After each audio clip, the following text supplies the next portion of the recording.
ஓம் ஸ்ரீ சாய்ராம். ஸ்ரீ சாய் சச்சரித்தத்தில் நாம் இந்த வாரம் அத்தியாயம் 5 பார்க்க இருக்கிறோம்.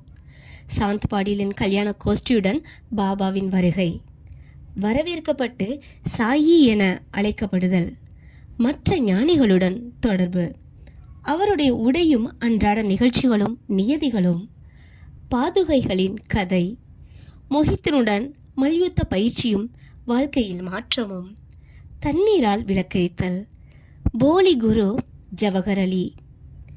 இந்த தலைப்புகளெல்லாம் அத்தியாயம் 5 நாம் பார்க்க இருக்கிறோம். வாங்க வீடியோக்குள்ளே போகலாம்.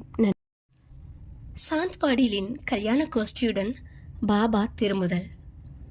சென்ற அத்தியாயத்தில் குறிப்பிட்டபடி நான் இப்போது முதலில் சாய்பாபா காணாமற் போன பிறகு சீரடிக்கு எங்கனம் திரும்பி வந்தார் என்பதை விவரிக்கிறேன். நைஜாம் சமஸ்தானத்தை சேர்ந்த அவுரங்காபாத் ஜில்லாவில் உள்ள தூப் என்கிற கிராமத்தில் சாந்த் பாடில் என்ற வசதியுள்ள முகமதிய பெருந்தகை ஒருவர் இருந்தார். அவர் அவுரங்காபாத்துக்கு போய்க் கொண்டிருக்கையில் ஒரு பெண் குதிரையை தொலைத்து விட்டார். 2 மாதங்கள் பிரயாசையுடன் தேடினார். ஆனாலும் காணாமல் போன குதிரையை பற்றி கொஞ்சமும் தகவல் பெற இயலவில்லை. ஏமாற்றத்துடன் குதிரை சேணத்தை தன் தோளில் போட்டுக்கொண்டு அவுரங்காபாத்திலிருந்து திரும்பிக் கொண்டிருந்தார். 4.5 காத தூரம் பிரயாணம் செய்த பின்னர் ஒரு மாமரத்தின் அருகில் வந்தார். அதன் அடியில் ஒரு ரத்தினா உட்கார்ந்திருந்தார். அதாவது விசித்திரமான மனிதர் ஒருவர் உட்கார்ந்திருந்தாராம். அவரது தலையில் ஒரு குள்ளாய் இருந்தது. கம்பெனி என்னும் நீண்ட ஆடை தரித்திருந்தார். கமக்கட்டில் ஜட்கா என்னும் குட்டையான பருமனான ஒரு தடி வைத்திருந்தார். ஜூட்கா குடிப்பதற்கு தயார் செய்து கொண்டிருந்தார். சாந்த் பாடில் அவ்வழியே போவதைக் கண்டு அவரை தன்னிடத்திற்கு கூப்பிட்டு புகைப்பிடிக்கவும் கொஞ்சம் ஓய்வெடுத்துக் கொள்ளவும் சொன்னார்.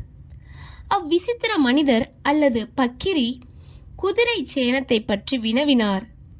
சாந்த் பாடில் தனது தொலைந்து போன குதிரையில் மீதமிருந்த சேணம் அது என்று கூறினார். அதற்கு அவர் அவரிடம் அருகாமையில் உள்ள சோலையொன்றில் தேடும்படி கேட்டுக்கொண்டார். அவர் அங்கே சென்றார். ஆச்சரியத்திலும் ஆச்சரியம், அவர் தன்னுடைய குதிரையை கண்டுபிடித்து விட்டார். அந்த பக்கிரி ஒரு சாதாரண மனிதர் அல்ல, ஆனால் ஓர் அவலியா, பெரும் ஞானி என்று எண்ணினார். குதிரையுடன் பக்கிரியிடம் திரும்பி வந்தார். ஜூட்கா குடிப்பதற்கு தயாராகியது. ஆனாலும் 2 பொருட்கள் தேவைப்பட்டன. குழாயை பற்ற வைப்பதற்கு நெருப்பு, 2 சாபி, புகை இழுக்கப்படும் ஒரு துண்டு துணி, நனைப்பதற்கு வேண்டிய தண்ணீர். பக்கிரி தனது கத்தியை எடுத்து அதை வலிய நிலத்தில் நுழைத்தார். அதிலிருந்து எரியும் ஒரு நிலக்கரி நெருப்பு துண்டம் வந்தது. அதை அவர் குழாய் வழியிட்டார். பிறகு தமது சூட்காவை தரையில் அடித்தார்.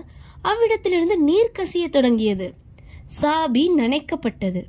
பிறகு பிழியப்பட்டு குழாய் சுற்றப்பட்டது. இங்கனம் எல்லாம் முடிந்த பின்னர் பக்கிரி சூட்கா குடித்துவிட்டு சாந்த் பாடிலுக்கும் புகைப்பிடிக்க கொடுத்தார். இவற்றையெல்லாம் கண்ணுற்ற சாந்த் பாடில் வியப்புற்றார். பின்பு அவரை தன் வீட்டிற்கு அழைத்து தனது விருந்தோம்பலை ஏற்றுக்கொள்ளும்படி சொன்னார். மறுநாள் அவர் பாடில் வீட்டுக்கு சென்று சில நாள் தங்கியிருந்தார். பாடில் தூப் கிராமத்தின் அதிகாரி.